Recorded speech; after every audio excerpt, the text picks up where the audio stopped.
পাঁচ মরার মাথার আসনের উপর বামাকালী। সারা পৃথিবীর মধ্যে এইখানে বামাকালী, যার বাঁ চরণ সম্মুখে দক্ষিণ চরণ পশ্চাতে। আজ এই মাত্র বকুল অমাবস্যা আমি ভোগ দর্শন করাতে বলবো। মায়ের এখানে বামাচার তন্ত্র অনুযায়ী ভোগ হয়, তাই প্রত্যেক দিন মাকে আমিষ পদ দেয়া হয়, প্রত্যেক দিন মাকে টকের পদ দিতেই হয়। মায়ের যেরকম রীতি, যেরকম রেয়াজ, মায়ের যেরকম আদেশ সেই মতো।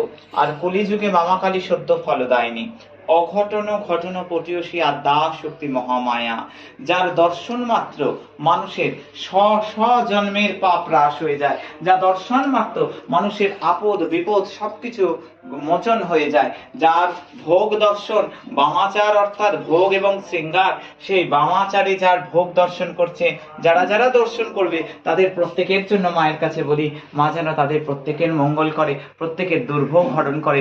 উমা ভয় কি গো, আমি ছিলাম, আমি আছি, আমিই থাকবো।